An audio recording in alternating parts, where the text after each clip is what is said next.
The reason this is not pop art is because none of this has been appropriated. Pop art is about appropriating things. You make a big can of soup, or you make a big thing of Brillo pads, you know, you make a big thing of Revere ware. You go in the 99-cent store, the first shelf you come to, you point to that, you get it, you take it over to Carlson Corporation over here in the valley, you pay them about $300,000 to make this thing 10 feet tall, and you're a pop artist. So, you know, I'm not a pop artist. I tell my friend, no, you ain't a pop artist, you know. One thing about pop art, it's very important you have to realize, if you do something pop art, and you copy a comic book panel, or something like that, you'll notice this. There is always an indifference in the recreating of it, so that the artist can show that he is not emotionally attached to what he's doing. He has an intellectual distance to what he's doing. If Andy Warhol does Brillo pad boxes, you can see that actually the Brillo pad boxes were done kind of shitty. You know? The wood boxes, you can see that they're kind of funky made, so you can see that there were wood boxes that each silk screened Brillo pad on. All the pop artists are very concerned showing an indifference. And that indifference comes from Dadaism. Dadaism was a revolutionary form of art before and after the First World War. So it's always been a standard to be aloof from what you're doing.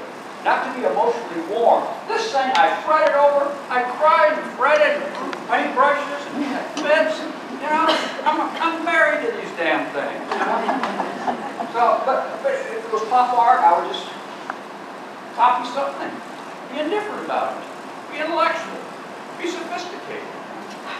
So that's why I'm trying to slip these under the curtain of being conceptual. This is conceptual art. I'm sure some people in this room have reservations about that. But, what can I tell you? Now, this was usually called, and still is called, lowbrow art. It's called lowbrow art because I came out with a book in '79 called The Lowbrow Art of Robert Williams. The lowbrow term means this. If representational art can't be considered fine art, then it's just going to have to be considered really great bad art. Okay? So, lowbrow art is just, you can't get lower than that. So, anyway, that caught on, not the best term. I wrote a rubberneck manifesto that caught on pretty well about lowbrow art. It summed it up by saying, scenes in a bad traffic accident cause more units of observation than 100 Mona Lisas. So there's this enormous following in the United States and all over, young people that do find a warmth toward craftsmanship and draftsmanship. And like I said before, I would hate to see the entire art world based on craftsmanship and draftsmanship. I think thinking should be 60%, 70% of the finished product. It ought to be intelligent. So that's why I'm real comfortable in trying to sneak under the curtain of conceptual. Is there any more?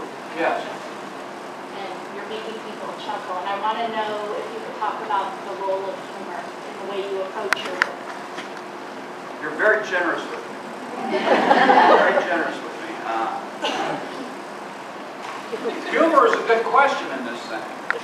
And a lot of art critics look at the stuff and go, this is very humorous. Well, there's a realm between drama and humor. You look at surrealist paintings, you look at surrealist art, Salvador Dali, a number of the surrealists, there's stuff that just isn't right in the pictures.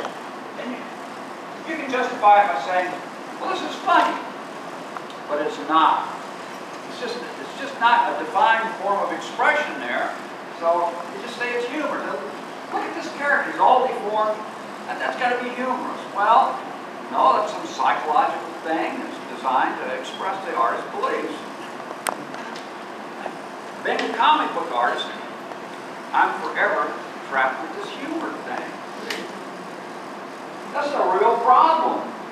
Now we're in a real problem. It's funny, I guess. I don't know. This stuff here is really toned down from what I usually do. Really toned down. In the 80s, early 80s, late 70s, early 80s, I was selling a lot of paintings for a lot of money. But I had no peer group. I could sell artwork to millionaires, but I had no friends or anything. So I got involved in the punk rock art movement. The punk rock art movement was a lot of young people indulgent in drugs and drinking and vicarious lifestyle that would meet at clubs, and then after the clubs they would have after-hour clubs that had art on the wall, that passed them off as galleries. There were actually places that were selling liquor without a license. There was one, the 01 was the most famous one in Hollywood. There was a number of them around LA. They were really big in New York. So I thought, well, if I can paint real sloppy, and I know a certain amount of draftsmanship, I have a peer group. So I joined punk rock artists. Now this art was not for the general public. It was for young people that liked energetic imagery. It had to have strength and bold. It had to compete with television, video games, all the modern forms of entertainment. So I did a series of paintings called zombie mystery paintings that dealt exclusively in gratuitous sex and violence. They were not for the general public. They went over really big, really big. I showed them in New York, real big success. Showed them here, big success. I had a peer group. I was among 50 or 60 friends and artists. Okay? But it wasn't the tight stuff. So as I painted more and more, I tightened up more and more. And finally, we're to this point. It's just over the last 25 years of continually tightening up that old zombie mystery stuff. And so since I started getting a bigger audience, I had to kind of knock down the gratuitous sex and violence. You know, I had some really rude material in there. A lot of amputations and decapitations and strange fornication and an enormous amount of bad color contrast on purpose, like the German expressions. A lot of green against pink, things like that. These colors that hurt to look at. But I worked my way up to where I got to this style. So the young lady said that my stuff has a certain command and gentleness, but I've just got some scary stuff in the closet here too. If you look at my books, there'll be a revelation to you. This painting here, the name of this painting is Private Glory. It deals with male vanity. Inside this very handsome man's head, he sees himself as a nude beauty. This painting here, wooden spirits persist where termites fear to tread. This is about Conchita dolls. Now, I was born and raised in Albuquerque, New Mexico, and the Conchita doll is part and parcel of my culture. The last 10 or 12 years, there's been a big fad about tikis. Now, you see tikis everywhere now. They're very, very popular. Well, I was wondering, why tikis when on this continent we've got Conchita dolls? No one's looked at Conchita dolls to death, and tikis have just been beaten in the ground. So I went into a deep study about Conchita dolls and all the intellectual aspects of Conchita dolls. A lot of it was nonsense, some of it was very interesting. And so I got a picture portrayed of a Conchita doll maker and painter here. It's metaphysically split in half and comes back around and paints Conchita doll. It's an entire cloud of Conchita dolls. Very metaphysical, very metaphysical.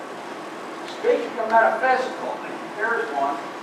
I don't really care for metaphysics. You know, I'm not particularly a religious or superstitious person.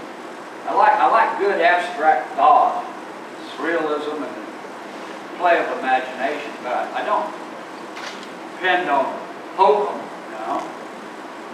But in this case, I made an exception. This looks like this could be